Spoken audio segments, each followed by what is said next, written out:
Ang tatalakay natin ngayon, ang Valdivieso Group of Bus Company sa Mindanao. Ating alamin anong taon na itatag at anong taon nagsara at kung sino ang nakabili. Pero bago tayo magsimula sa ating kwento, intro muna tayo mga kabas fanatics. Kung bago ka pa sa aking channel, please subscribe, hit the notification bell for more video. Simulan natin ang ating kwento ng mga sawang Bernardo Digoy Valdivieso at Evangeline Lumugdang Valdivieso, ang nagtatag ng Valdivieso Group of Bus Company noong 1980. Ang Mintrangco kalaunan naging Wina Express, NCTC o North Cotabato Transport Company, EV Liner, WB Liner at ang People's Transport Corporation.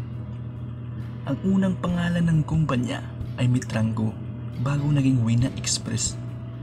Ang pangalang Wina Express ay kinuha sa 4 na lalaking anak at isang babaeng anak ng mag-asawang Valdivieso na sina Winifredo, Edgardo, Elizabeth, Nelson at si Arden. Ang kumpanya ay pioneering sa rutang Davao City, Cotabato City, vice versa.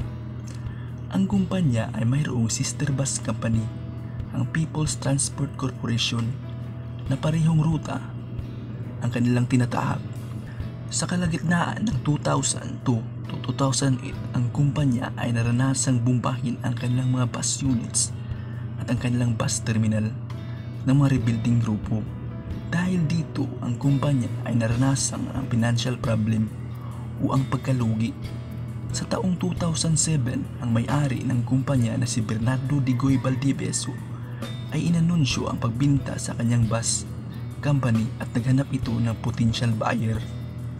Sa 8 taong naranasan ang financial problem ng kumpanya, inanunsyo ng kumpanya na ang nakabili ang Bachelor Express Incorporated under ng Yanson Group of Bus Company, ang pinakamalaking bus company sa bansa. Ang pangunahing ruta ng kumpanya bago ito nabinta ng Bachelor Express Incorporated ang sumusunod: Davao City, Cotabato City, vice versa; Davao City, Cagayan de Oro, via Butuan, vice versa; Davao City, Mati, vice versa; Cabacan, Cagayan de Oro, vice versa. Sa taong 1990s, ang kumpanya ay mayroong mga rutang hindi ginamit, ang rutang Bansalan, Kidapawan, Imlang, Cabacan at ang Mudsayap.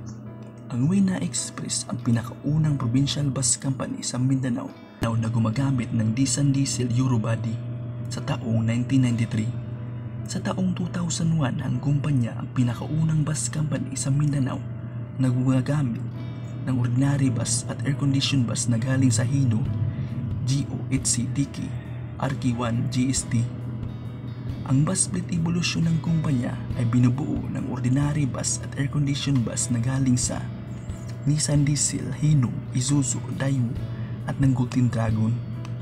Nagsara man ang Wina Express at ang People's Transport Corporation, pero nag-iwan naman ito ng magandang alaala sa lugar ng kanilang siniserbisyuhan.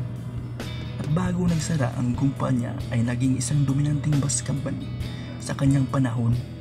Ikaw, mga kabas fanatics, ano ba ang alaala na hindi mo malilimutan sa Wina Express?